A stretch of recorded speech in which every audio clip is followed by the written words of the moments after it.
Assalamualaikum warahmatullahi wabarakatuh. Alhamdulillahirabbil alamin. Hamdan syukran lillahi wahda la haula wala quwata illa billah. Asyhadu an la ilaha illallah wahdahu la syarikalah wa asyhadu anna Muhammadan abduhu wa rasuluh. Amma ba'du. Anak-anak kelas 3 SD Muhammadiyah Sulu yang senantiasa semoga dalam perlindungan Allah. Hari ini pembelajaran kita yakni terkait dengan tema 2, subtema 2, pembelajaran pertama sampai dengan pembelajaran ke-6. Yang dimana video pembelajaran yang akan Pak saya bahas kali ini, muatan pelajaran bahasa Indonesia. Nah, apa saja yang akan kita bahas terkait dengan muatan pelajaran bahasa Indonesia di tema 2, subtema 2 kali ini? Yang pertama yang akan kita bahas, manfaat hewan bagi kehidupan manusia. Nah, anak-anak, hewan, kalau yang di subtema 1 kemarin manfaat tumbuhan bagi kehidupan manusia, sedangkan di subtema 2 ini kita akan membahas tentang manfaat hewan bagi kehidupan manusia. Kira-kira apa saja sih manfaat hewan itu bagi kehidupan manusia?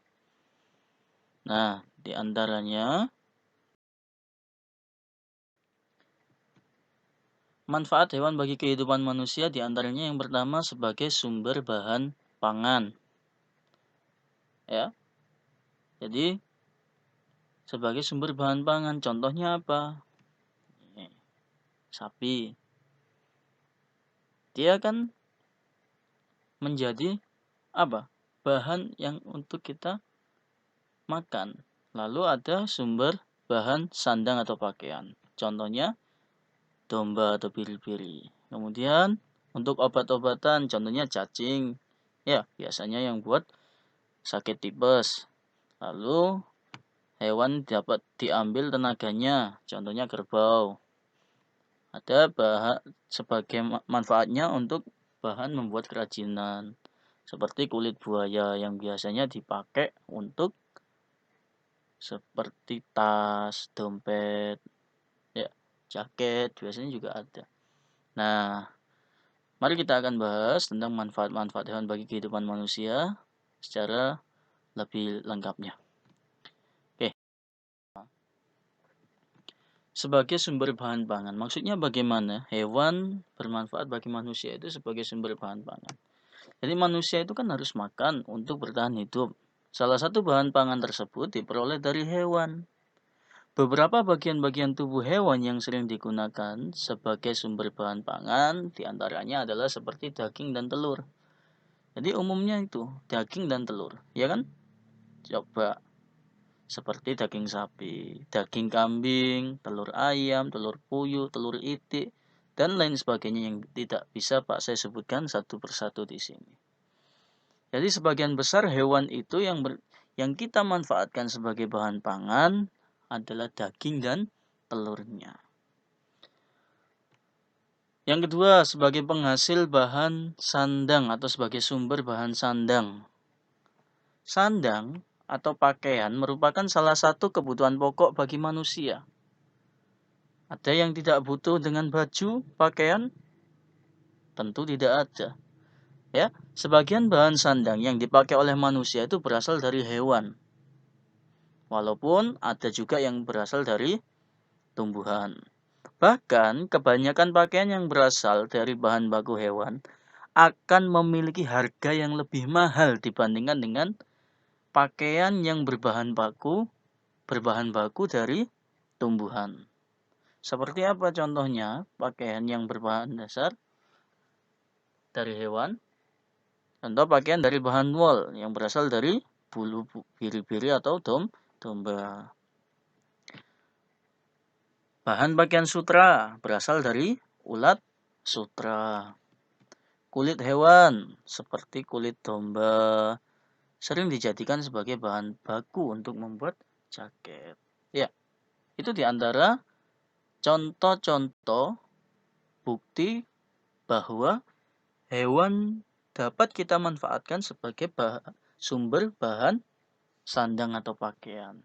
Lalu yang ketiga, Manfaat hewan yang ketiga yaitu sebagai bahan untuk obat-obatan.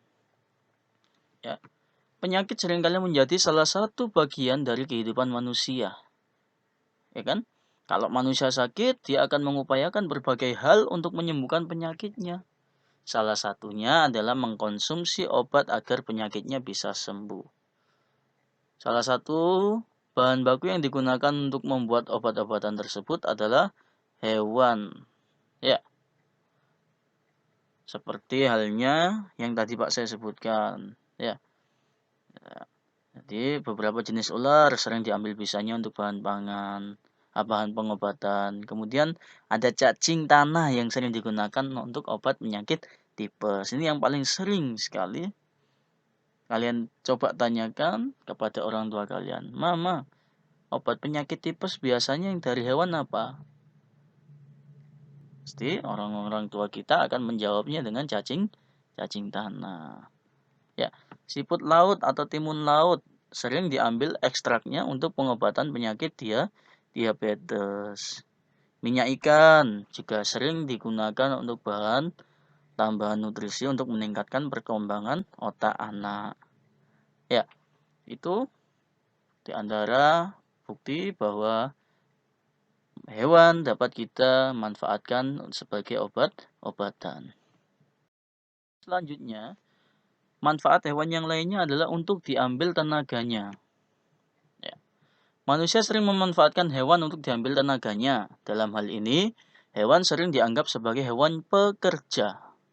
Tenaga hewan tersebut sering dimanfaatkan untuk meringankan kerja yang dilakukan oleh manusia. Nah, berikut contoh-contohnya. Seperti di wilayah pedesaan, hewan-hewan seperti sapi, kerbau, kuda sering digunakan menjadi penarik gerobak.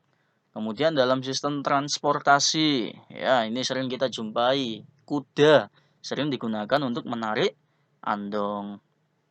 Walaupun ada juga yang menggunakan sapi. Kemudian petani yang mengolah sawahnya dengan cara tradisional sebelum pakai mesin. Kalau sekarang kan membajaknya pakai mesin. Dulu petani itu membajak sawahnya memanfaatkan tenaga sapi dan kerbau. Ya. Lalu di daerah tertentu seperti wilayah gurun ini maksudnya adalah seperti padang pasir. Unta dan keledai sering dimanfaatkan untuk mengangkut barang-barang yang berat. Lalu di beberapa wilayah seperti wilayah pedalaman, Sumatera contohnya, gajah sering digunakan sebagai pengangkut kayu. Ya. Nah, itu di antara bukti hewan dapat kita manfaatkan untuk diambil tenaganya. Lalu digunakan sebagai bahan kerajinan. Jadi salah satu manfaat hewan yang selanjutnya adalah bahwa hewan itu dapat kita gunakan untuk bahan kerajinan. Beberapa bagian tubuh hewan digunakan untuk bahan kerajinan dan diperjualbelikan. Contohnya kayak wayang kulit dan beberapa jenis kerajinan itu sering dibuat dari kulit hewan. Kulit sapi, kulit kambing atau kulit kerbau. Beduk-beduk yang di masjid, gendang itu menggunakan kulit-kulit hewan tersebut. Lalu beberapa jenis hiasan dinding sering dibuat dari tanduk kerbau, tanduk rusa. Beberapa jenis tas, sepatu, ikat pinggang, dan lain sebagainya sering dibuat dari kulit ular ataupun kulit buaya. Cangkang kerang laut sering dimanfaatkan untuk bahan baku hiasan seperti figura. Ya, ini kalau yang contoh yang keempat ini di Kenjeran banyak. Silakan kalau kalian mau membuktikan. Nah, itulah anak-anak beberapa manfaat hewan bagi kehidupan manusia. Nah, selanjutnya pembahasan kita adalah tentang kata tanya dan fungsinya. Masih tetap muatan pelajaran bahasa Indonesia. Jadi, kata tanya. Ada apa, siapa, kapan, di mana, berapa, bagaimana, mengapa. Lalu apa saja fungsi-fungsi kata tanya tersebut? Mari kita bahas satu persatu. Yang pertama ada fungsi dari kata tanya apa. Kata tanya apa digunakan untuk menanyakan sesuatu, baik berupa keadaan atau perbuatan yang berkaitan dengan isi atau inti bahasan. Atau juga digunakan untuk apa? Untuk menanyakan suatu maksud. Nah, adapun jawaban dari kata tanya apa, di antaranya dia memuat suatu pengertian, keterangan ataupun penjelasan dari apa yang ditanyakan. Contohnya, apa yang dimaksud dengan sapi? Mesti akan jawabannya, sapi adalah binatang yang memiliki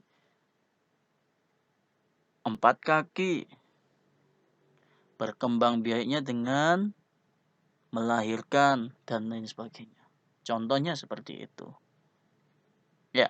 Lalu kata tanya yang kedua yaitu kata tanya siapa, untuk menanyakan pelaku yang terkait, tersangkut atau turut serta dalam suatu peristiwa atau kejadian. Intinya untuk menanyakan tentang siapa itu, untuk menanyakan tentang pelaku, nama orang. Iya. Adapun jawaban dari kata tanya ini, kata tanya siapa ini, jawaban dari kata tanya ini yaitu terkait dengan orang atau pelaku suatu tindakan tersebut. Contoh, siapa yang membawa ikan ke sekolah? Jawabannya, Budi, Pak, yang membawa ikan ke sekolah. Contohnya seperti itu. Siapa yang wajib kita hormati? Jawabannya, orang tua. Contohnya seperti itu. Lalu kata tanya kapan? Yang dimana kata tanya kapan ini untuk menanyakan waktu terjadinya suatu keadaan. Jawabannya seringkali berupa jam, hari, tanggal, bulan, tahun, ataupun lamanya sebuah kejadian. Jadi jawabannya terkait dengan waktu. Lalu, di mana, kemana, dari mana, untuk menanyakan tempat suatu peristiwa berlangsung, lokasi yang akan dituju, serta tempat yang sedang digunakan. Kalau pertanyaannya di mana, berarti untuk menanyakan tempat yang sedang berlangsung. Kemana, tempat yang akan dituju. Dari mana, tempat yang sudah digunakan. Ya, contohnya, dari mana kamu pagi tadi? Oh, dari mana kamu tadi pagi? Contohnya seperti itu. Di mana kamu makan bakso? Contoh. Jawabannya terkait dengan tempat yang sesuai dengan pertanyaan. Di mana kamu makan bakso? Di warung. Contohnya seperti itu. Kemudian kata tanya mengapa? Fungsinya sebagai penanya atau untuk menanyakan alasan atau sebab sebuah peristiwa terjadi. Untuk menanyakan alasan. Dan jawaban dari kata tanya mengapa ini seringkali diawali dengan kata karena atau sebab. Mengapa kita tidak boleh berbohong? Jawabannya, karena berbohong adalah perbuatan jelek. Contohnya seperti itu. Mengapa kamu bertengkar dengan temanmu? Karena si A selalu mengganggu saya, Pak. Contohnya seperti itu. Bagaimana sekarang? Kata tanya bagaimana. Kata tanya bagaimana ini digunakan untuk menanyakan cara atau proses sebuah peristiwa berlangsung, serta untuk menanyakan keadaan atau kejelasan suatu hal. Contohnya apa? Bagaimana kabarmu? Itu untuk menanyakan keadaan. Bagaimana kabar nenek di desa? Contoh. Kalau untuk menanyakan cara atau proses, contohnya, bagaimana cara menanam padi? Nah, jawabannya dari kata tanya bagaimana ini adalah tentang kejelasan atau keadaan suatu hal serta cara atau proses suatu peristiwa yang berlangsung. Lalu katanya berapa? Kata tanya berapa digunakan untuk menanyakan terkait banyaknya jumlah atau satuan. Jawabannya terkait dengan banyak jumlah atau satuan yang hendak ditanyakan. Contoh, berapa uang yang kamu bawa ke sekolah? Berapa buku yang kamu bawa ke sekolah? Jam berapa kamu berangkat ke sekolah? Contohnya seperti itu. Ya. Nah, demikian anak-anak di antara kata tanya berserta fungsi-fungsinya. Untuk itu, selamat mencoba untuk membuat kalimat tanya sesuai dengan pembelajaran kita kali ini. Lalu, muatan bahasa Indonesia yang lain yang ada di tema 2 subtema ini akan kita bahas tentang paragraf rumpang. Apa itu paragraf? Paragraf rumpang adalah paragraf yang memiliki bagian-bagian kosong atau rumpang pada beberapa kalimat penjelas. Contohnya seperti ini. Ya. Kucing merupakan salah satu jenis hewan yang ada di muka bumi. Selain itu, kucing juga dikenal sebagai salah satu jenis hewan titik-titik yang terkenal. Selain anjing ataupun kelinci. Nah, titik-titik tersebut inilah yang disebut dengan rumpang. Artinya kosong. Nah, biasanya pada beberapa soal akan disediakan jawabannya. Pilihan jawabannya akan disertakan. Walaupun ada beberapa yang tidak disertakan pilihan jawabannya. Nah, ketika kita sudah disertakan seperti ini, maka cara menjawabnya kita harus memperhatikan kalimat seutuhnya terlebih dahulu, baik kalimat sebelumnya ataupun kalimat sesudahnya. Contoh sekarang mulai yang pertama. Kucing merupakan salah satu jenis hewan titik-titik yang ada di muka bumi. Nah, kira-kira pilihan yang di situ, jenis hewan ada berapa? Hanya satu. Ada mamalia. Berarti jawabannya jenis hewan mamalia yang ada di muka bumi. Selain itu, kucing juga dikenal sebagai salah satu jenis hewan. Nah, selain hewan mamalia, jenis hewan apa yang terkenal selain anjing ataupun kelinci? Coba, anjing ataupun kelinci itu jenis hewan apa? Pilihannya, mamalia tadi sudah kita coret. Ya. Ada peliharaan, ada kucing anggora kampung kulit bulu. Jenis hewan apa? Hewan kampung kah? Bukan ya. Jenis hewan peliharaan yang terkenal selain anjing ataupun kelinci. Kucing sendiri mempunyai sejumlah spesies yang tersebar di seluruh dunia. Namun, menurut beberapa penelitian, spesies kucing yang paling banyak tersebar dan paling banyak dipelihara di dunia adalah kucing ras campuran atau yang dikenal dengan sebutan kucing apa yang paling banyak tersebar dan paling banyak dipelihara, yaitu kucing bulu, kucing kulit, kucing anggora, atau kucing kampung. Kucing kampung titik. Jenis kucing ini memang terhitung banyak, apalagi di negara kita ini. Selain spesies kucing tersebut, terdapat pula beberapa spesies kucing ras alami yang lazim dipelihara manusia. Salah satu jenis kucing tersebut adalah kucing anggora. Ya, hanya satu jenis kucing yang tersisa. Nggak mungkin jenis bulu, jenis kulit, jenis kucing nggak ada. Jenis kucing anggora. Yang kini mulai menjadi primadona bagi pecinta kucing. Hal ini dikarenakan spesies apa? Bulu, kulit atau kucing? Spesies bulu, spesies kulit atau spesies kucing? Spesies kucing mempunyai ciri khas yaitu bulu apa? yaitu bulu-bulu di kulit kucing tersebut. Contohnya seperti itu ya. Nah, ini contohnya ya. Jawabannya berarti tadi sesuai diberi nomor seperti ini.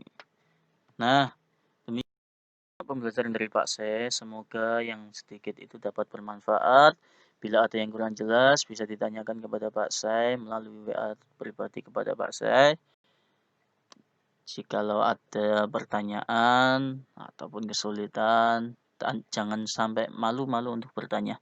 Pak Se akan dengan senang hati untuk memberikan penjelasannya.